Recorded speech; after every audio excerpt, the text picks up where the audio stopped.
A palavra de Deus nos diz: vós sois a luz do mundo. A luz é aquilo que permite que a verdade que está à nossa volta seja vista. E o Senhor Jesus diz claramente que eu e você somos a luz do mundo. Somos aqueles que farão com que a verdade à nossa volta seja vista. A palavra do Senhor diz também que eu e você somos cristãos. E o que é um cristão? Cristão é um exemplo de Cristo, um discípulo de Cristo, um modelo de Cristo, um Cristo pequeno, alguém que imita a Cristo, que se torna cada dia mais semelhante a Jesus. O Senhor diz isso, que eu e você somos imitadores de Cristo. Precisamos viver assim. Isto é ser um cristão. Agora, Cristo é a verdade. Ele mesmo diz: eu sou o caminho, a verdade e a vida. Então eu e você, como luz do mundo, somos aqueles que revelamos a verdade que é Jesus a todos que estão à nossa volta. Esta não é uma palavra do Senhor revelando nossa capacidade, nossas qualidades, nossas características, mas sim revelando a obra dele em nós. Ele quer que eu e você sejamos luz do mundo. Ele quer que eu e você sejamos aqueles que revelam a verdade e que a verdade à nossa volta nos conduza em uma vida cada dia melhor, uma vida cada dia mais coerente com o projeto eterno de Deus para mim e para você. Eu e você somos luz, somos cristãos. E a pergunta que nós temos para nós no início desse programa é: eu e você estamos sendo verdadeiramente cristãos? Cada dia mais semelhantes a Cristo? Nós estamos realmente revelando com luz a verdade do Senhor à nossa volta? O desejo nosso é que cada dia mais, no estudo da palavra, nós nos tornemos mais parecidos com Cristo. À medida que nós formos nos transformando mais semelhantes a Jesus Cristo, poderemos ser cada dia mais luz desse mundo e trazer a verdade, trazer o próprio Jesus, a luz que ilumina o caminho de todos, para nós, trazer para nós, para a nossa família, para as pessoas à nossa volta. Esse é o propósito de Deus. E esse é o desejo, neste programa, que nós estudemos a palavra do Senhor, nos tornemos mais parecidos com Jesus e sejamos realmente luz do mundo. É com alegria que estamos começando mais um programa Adoradores.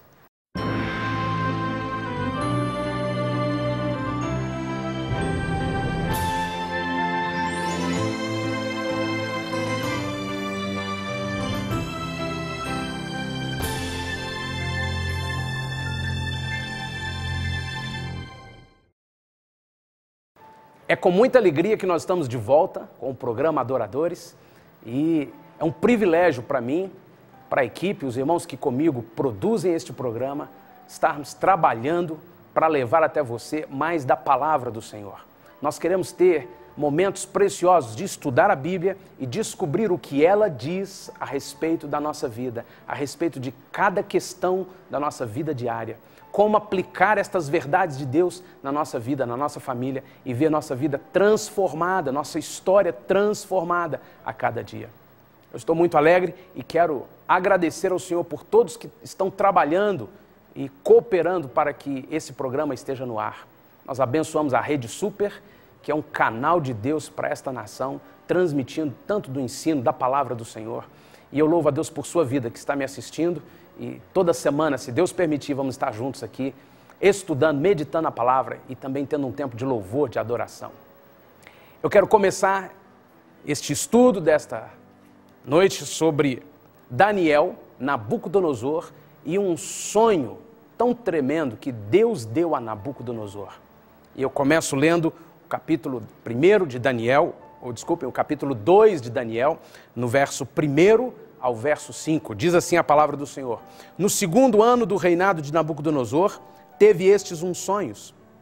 Seu espírito se perturbou e passou-se-lhe o seu sono. Então o rei mandou chamar os magos, os encantadores, os feiticeiros e os astrólogos, para que declarassem ao rei qual tinha sido o seu sonho.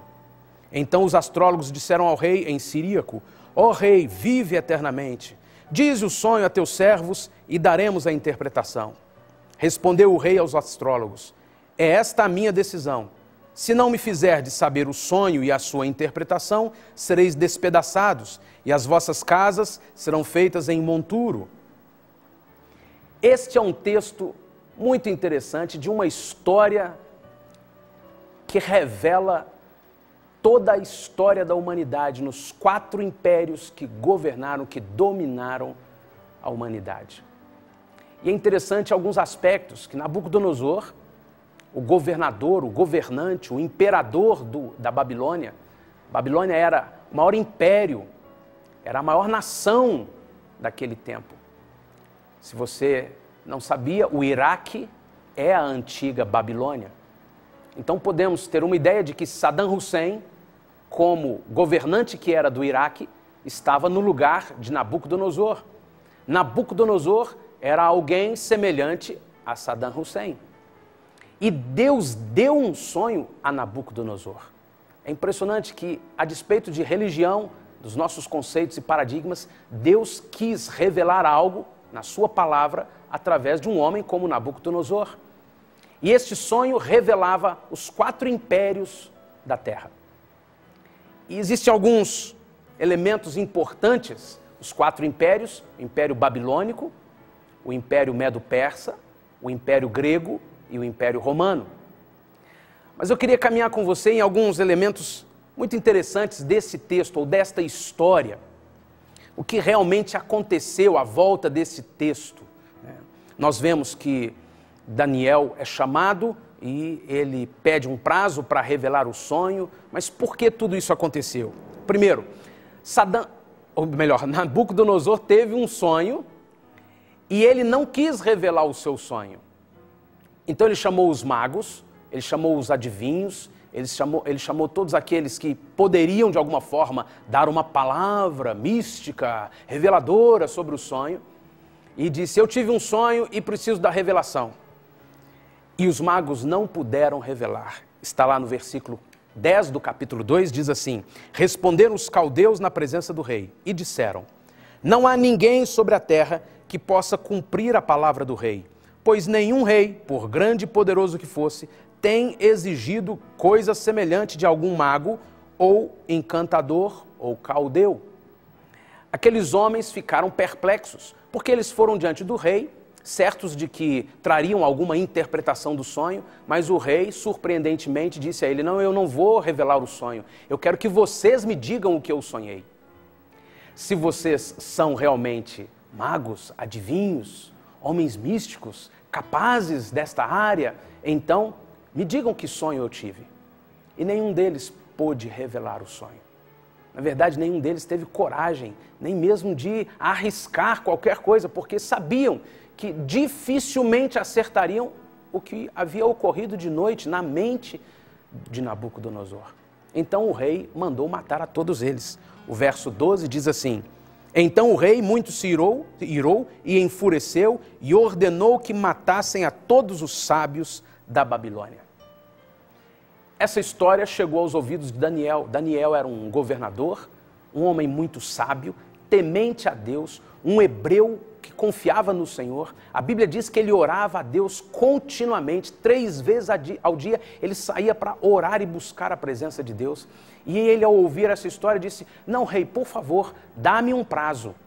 O versículo 16 diz assim: ao que Daniel se apresentou ao rei e pediu que lhe designasse o prazo para que desse ao rei a interpretação.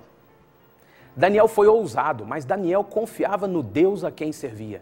E disse: o meu Deus pode me dar o sonho, me fazer entender que sonho o Senhor teve e me dar a interpretação desse sonho. E no verso 17, nós lemos assim: então Daniel foi para casa e fez saber o caso a Ananias, Misael e Azarias, seus companheiros, para que pedissem misericórdia ao Deus do céu sobre este mistério, a fim de que Daniel e seus companheiros não perecessem, juntamente com o resto dos sábios da Babilônia. Eles ousadamente foram para diante de Deus e falaram: Deus, o Senhor pode nos livrar, o Senhor pode livrar estes homens que estão prestes a morrer, o Senhor pode nos dar a revelação do que foi o sonho e a interpretação desse sonho. O verso 27 e 28 nós lemos assim: respondeu Daniel na presença do rei e disse: o mistério que o rei exigiu, nem sábios, nem encantadores, nem magos, nem adivinhadores lhe podem revelar. Mas há um Deus no céu, o qual revela os mistérios. Ele, pois, fez saber ao rei Nabucodonosor o que há de suceder nos últimos dias. o teu sonho e as visões que tiveste na tua cama são estes. E agora então, Daniel, porque orou a Deus, recebeu de Deus a revelação, foi ao rei e disse: eu vou te dizer o que o Senhor sonhou. Aquele rei deve ter realmente ficado admirado. Quem é esse homem? Que ousadia dele de dizer que vai me revelar o que eu sonhei? Vamos ver. E realmente Daniel conta a Nabucodonosor o seu sonho. E o fato de Daniel saber por revelação divina, sobrenatural, o que aquele homem havia sonhado, deu a ele todo o crédito. Nabucodonosor sabia que podia confiar na interpretação, porque o homem que descobriu que sonho foi, certamente saberia qual a interpretação. Mas em todo tempo Daniel deixa claro que Deus deu a ele o significado. Isso nos ensina que Deus pode revelar, Deus pode trazer sobre nós, Deus pode nos dar entendimento, revelação, luz, direcionamento para todas as questões da nossa vida. Não justifica eu e você, em momento algum, querermos caminhar nesta vida, em qualquer assunto, sem buscar de Deus o entendimento, a revelação. Então Daniel diz ao rei o que significa o seu sonho. E o verso 23 ao verso 45 nós lemos assim: a cabeça desta estátua era de ouro fino, o peito e os braços de prata, o ventre e as coxas de bronze, as pernas de ferro e os pés em parte de ferro e em parte de barro. Estavas vendo isso, ó rei, quando uma pedra foi cortada, sem auxílio de mãos, a qual feriu a estátua nos pés de ferro e de barro e os esmiuçou. Então foi juntamente esmiuçado o ferro, o barro, o bronze, a prata e o ouro, os quais se fizeram como a pragana das eiras no estio, e o vento os levou, e não se podia achar nenhum vestígio deles. A pedra, porém, que feriu a estátua, se tornou uma grande montanha e encheu toda a terra. Este é o sonho. Agora diremos ao rei a sua interpretação. Tu, ó rei, és rei de reis, a quem o Deus do céu tem dado o reino, o poder, a força e a glória, e em cuja mão ele entregou os filhos dos homens, onde quer que habitem, os animais do campo e as aves do céu, e te fez reinar sobre todos eles. Tu és a cabeça de ouro. Depois de ti se levantará outro reino, inferior ao teu, e um terceiro reino de bronze, o qual terá domínio sobre toda a terra. E haverá um quarto reino, forte como ferro, porquanto o ferro esmiuça e quebra tudo, como o ferro quebra todas as coisas, assim ele quebrantará e esmiuçará. Daniel, ele continuou dizendo ao rei que o sonho não era apenas para ser revelado ou interpretado. O sonho tinha um significado e uma função. E Daniel diz no verso 44, mas nos dias desses reis, o Deus do céu suscitará um reino que não será jamais destruído, nem passará a soberania deste reino a outro povo, mas esmiuçará e consumirá todos esses reinos e subsistirá para sempre. Porquanto viste que do monte foi cortada uma pedra, sem auxílio de mãos, e ela esmiuçou o ferro, o bronze, o barro, a prata e o ouro, o grande Deus faz saber ao rei o que há de suceder no futuro. Certo é o sonho e fiel a sua interpretação.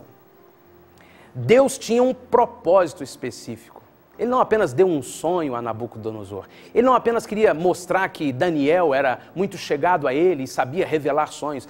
Deus tinha um propósito em anunciar para mim e para você algo sobrenatural que diz respeito a esses 4 reinos e ao reino de Cristo. E melhor falando, diz respeito a esses 4 impérios e ao reino eterno de Jesus Cristo. Este é o sonho, esta é a interpretação.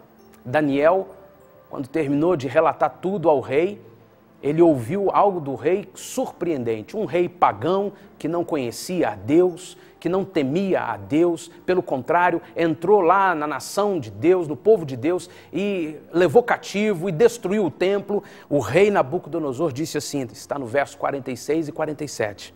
Então o rei Nabucodonosor caiu com o rosto em terra e adorou a Deus e ordenou que lhe oferecessem uma oblação e perfumes suaves. Respondeu o rei a Daniel e disse, verdadeiramente o vosso Deus é Deus dos deuses e o Senhor dos reis e o revelador dos mistérios, pois pudeste revelar este mistério. 4 impérios. Eu quero colocar para você algumas características destes 4 impérios. Império Babilônico, Império Medo-Persa, Império Grego e Império Romano. Estes 4 impérios, eles revelam um mistério, não apenas da história física terrena da humanidade, mas de um acontecimento espiritual real sobre todos nós. O Império Babilônico é a cabeça da estátua de ouro puro e diz respeito a Nimrod, a Torre de Babel, a idolatria e diz respeito ao homem que se levanta contra Deus, rebeldia. Em outras palavras, o Império Babilônico diz respeito à independência. Segundo, o Império Medo-Persa, o peito e os braços de prata, diz respeito a comércio, lucro, corrida por dinheiro, por bens materiais e guerras. Terceiro império, o ventre e as coxas de bronze, o Império Grego, diz respeito a filosofias, conceitos humanistas, raciocínios pagãos, ateístas, o embelezamento externo, a sociedade, as artes como um encantamento, a burguesia e, por último, o Império Romano, as pernas de ferro, os pés em parte de ferro e em parte de barro. Representa o culto pagão, a política e guerras pessoais por poder, santos no lugar de Jesus, imagens de escultura, o princípio da substituição e, na sua essência, diz respeito à idolatria, ao posicionamento de ídolos no lugar de Deus na nossa vida. Esses 4 impérios revelam algo de Deus para mim e para você. E nós vamos para um pequeno intervalo e já já retornamos e continuamos a estudar o que isso tem a ver com a minha vida e com a sua vida hoje. Já já retornamos.